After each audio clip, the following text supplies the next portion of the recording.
Friends. Are you one of the many women who are struggling with the hustle and bustle of everyday life? Are you stressed out at work? Do you then come home, spend 3, 4 hours cooking dinner, helping your kids with their homework, giving baths, and then passing out only to do it all over again the very next day? If you are sick of this rat race and you want to find some ways to cope with this stress, then stick around and let's talk about it with Drew and Destiny.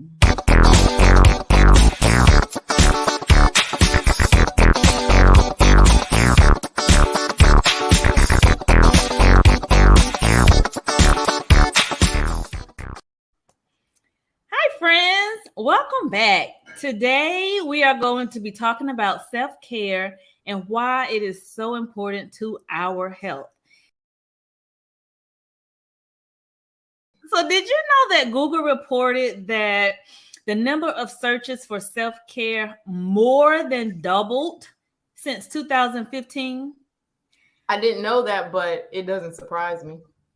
I was reading this article. I think it was in Americans Women Health, and this physician was saying that we are certainly going through an epidemic of women going through depression and anxiety, and the need for self-care is definitely obvious. So, what do you think is contributing to us as women, just being stressed out and having depression and anxiety? What do you think is contributing to that? Thinking about pre-pandemic, it would be, just being a woman, what I find is we try to do a lot. I don't know if everyone's like me, but I'm constantly on the move, constantly doing things. It always feels like mommy is the one helping keep the house together in order. You know what I'm saying? I do. And it's like, even when I compare it to like my husband, sometimes I always feel like I carry more maybe than he does. Like, even though he goes out and he works, but I just feel like I'm the one, again, like I said, just kind of like keeping the house, the kids together. And I think just by nature, we are givers and we're the nurturers in the family. So we want to make sure everything else is in order. I think for a lot of us before we attend to ourselves. And I think that contributes to being stressed out because, again, like you're saying, if you're not taking care of yourself, then, that weight, even if it's good weight, taking care of your family is still ultimately going to kind of like weigh on you after a while. You are absolutely correct. What strategies are out there that can help us to cope with this type of lifestyle? Because, we're not the only ones that's experiencing this. This is lots and lots of women. Like I said, that report from Google, that search for self-care, it is real. It has more than doubled. So let's first listen to a TED Talk from a physician. Her name is Dr. Sandra Dalton Smith. And let's see how she talks about different types of sleep versus rest. Okay? Okay. Sounds good to me.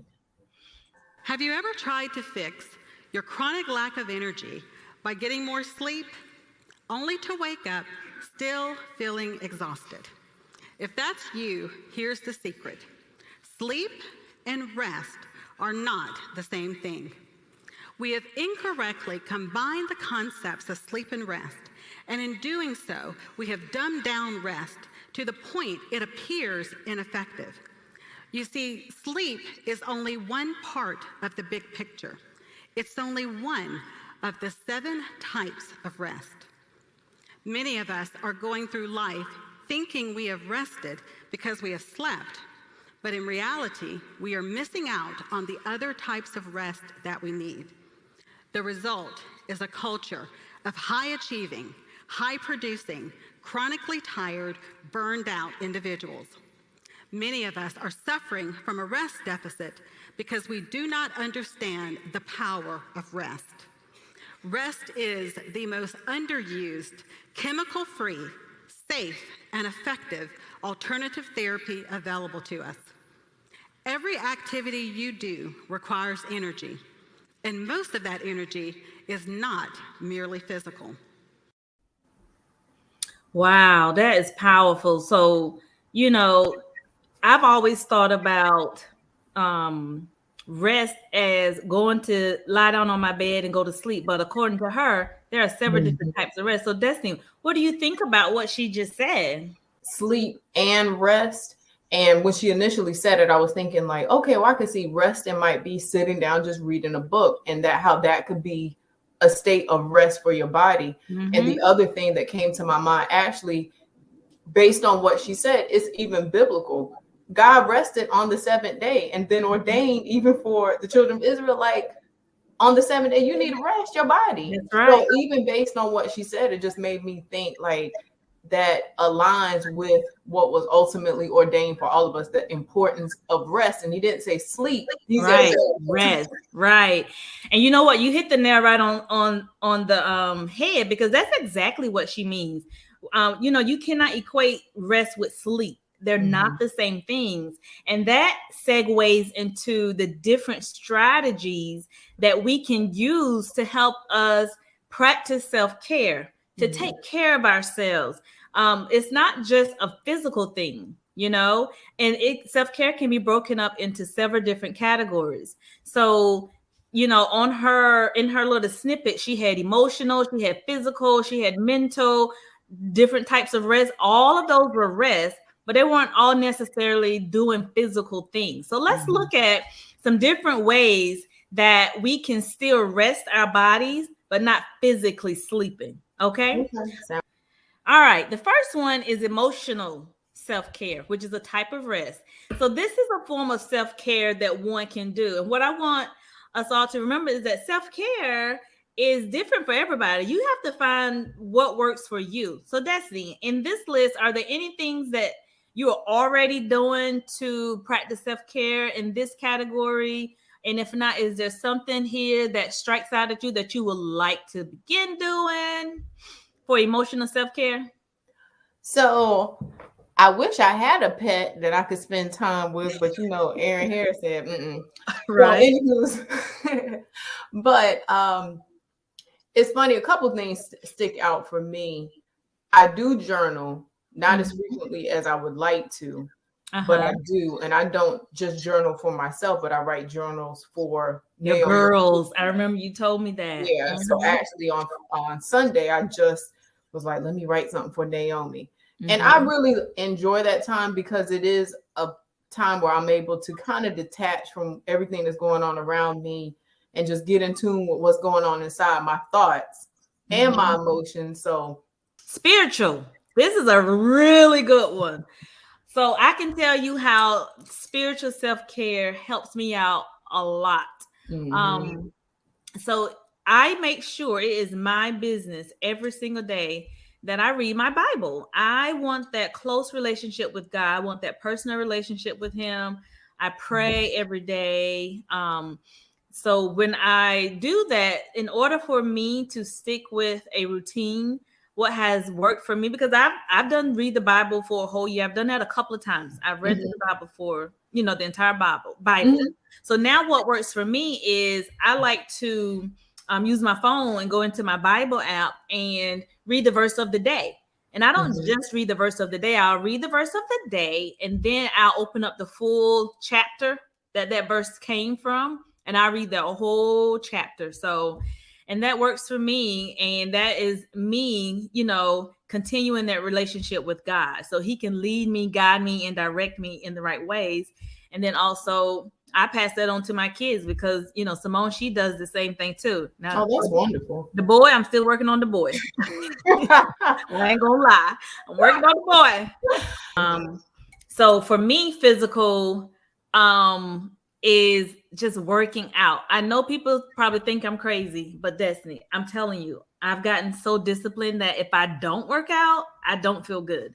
Like it's a must have for me. I work out every single day, and I've always worked out.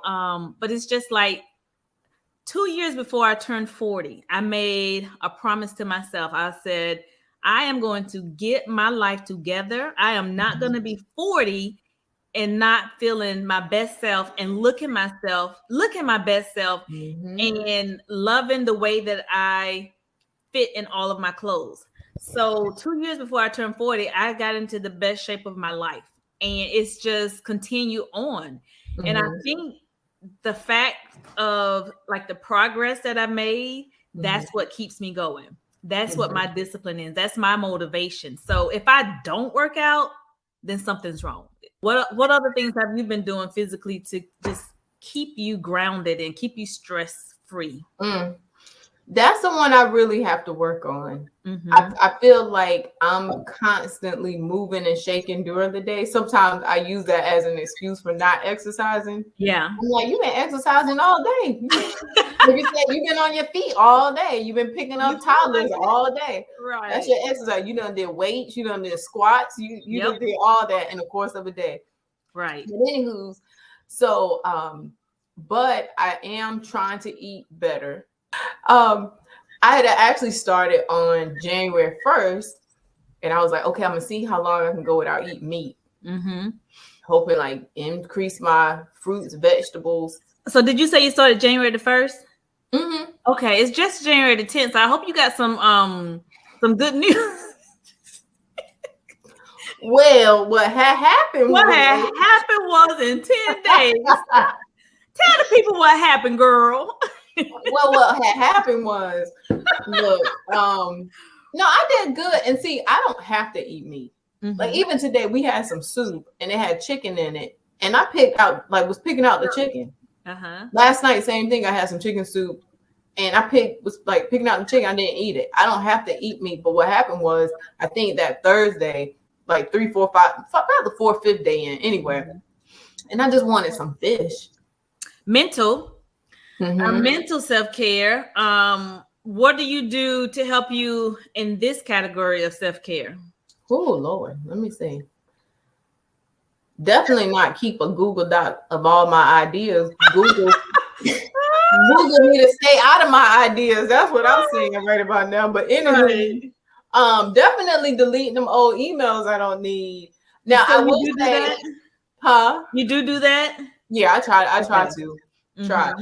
I did just enroll in a sewing class, and this was like 2 months ago. And I really like that, especially like you said, I'm a stay-at-home mom too. So I'm here with 2 young children, and I don't get out every day. Like I haven't been out for almost like a week since we came back from North Carolina. So right now I'm just like, okay, I've been in this house. I think I'm starting to get a little stir crazy. Yeah. So at least I would know on Tuesdays, I get up, pack up a little sewing machine, and I'm going to my sewing class. So that's something that I've done, and I really like it.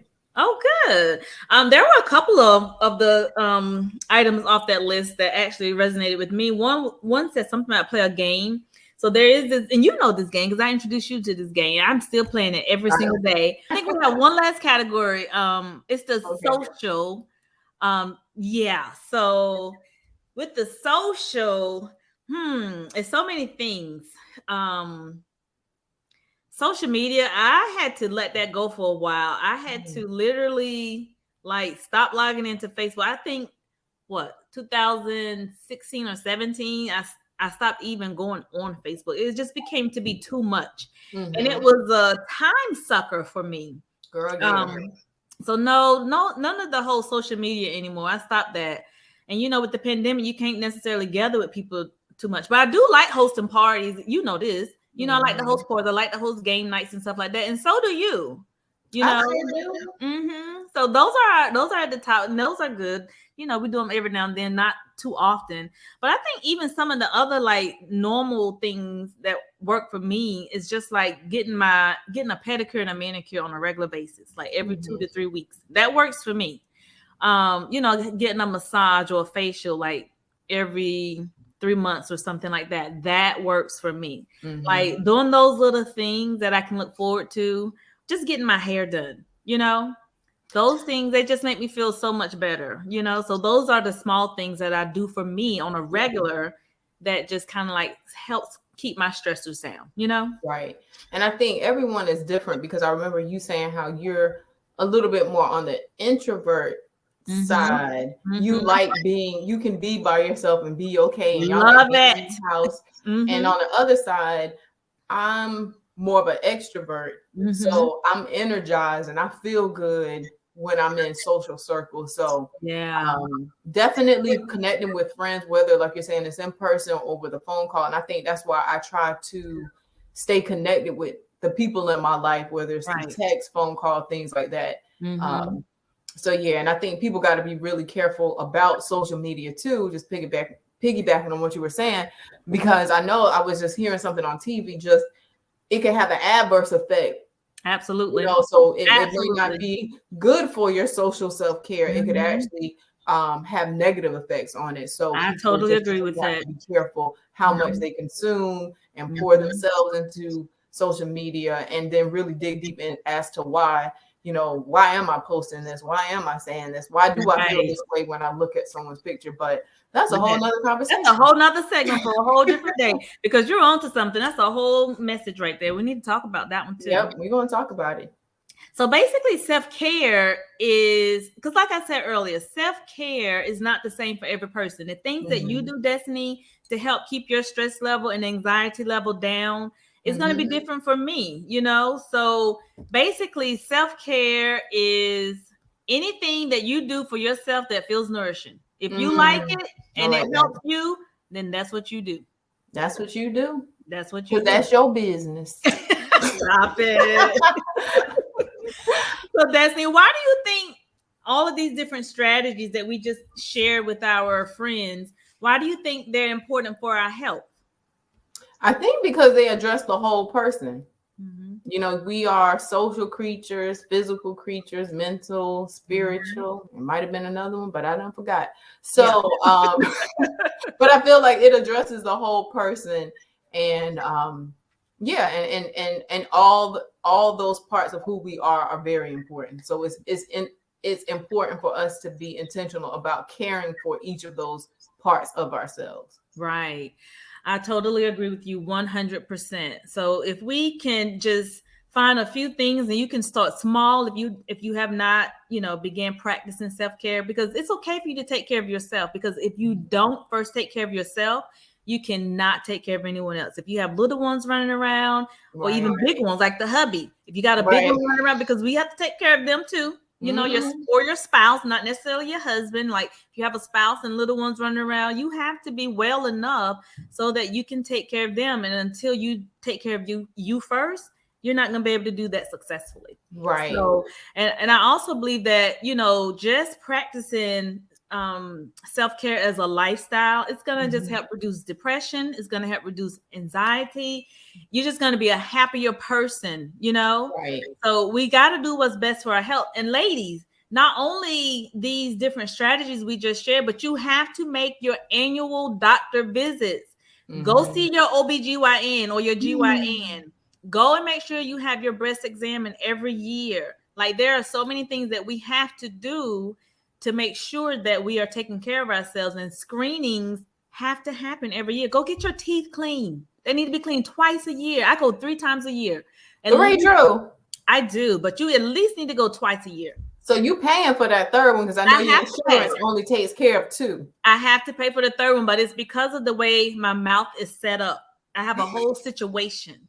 So I have to go every 4 months. And yes, it's all out of pocket. But my point is, go and make your appointments to your physicians, your primary, your GYN.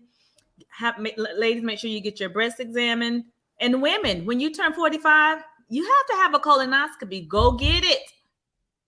Go and get it. We have You're taking Andrew. You have to. That's the only way that we can promote health and be well within our bodies. No, that's good. No, it's definitely really good. Thank you for sharing all of that, Drew Fletcher. You're welcome, my friend. So guys, we know that life happens and we all get very busy with work and home life. We have to remember, if we don't take care of ourselves, we're not going to be able to take care of the people around us, and we're not going to be able to do it successfully. Now, if we practice self-care as a lifestyle, it will reduce anxiety and depression. It's going to reduce your stress. It's going to improve happiness. It's going to increase your energy. So, guys, find some strategies that we shared with you today that you can incorporate into your daily lifestyle. And if you like hanging out with us and you enjoyed what we said today, leave us a comment. Let us know what you are doing to take care of yourself. Leave a comment for us and hit the subscribe and the notification bell if you want to know when our next segment is going to happen. Thank you, Yes. guys. Love ya. Love you all. Bye.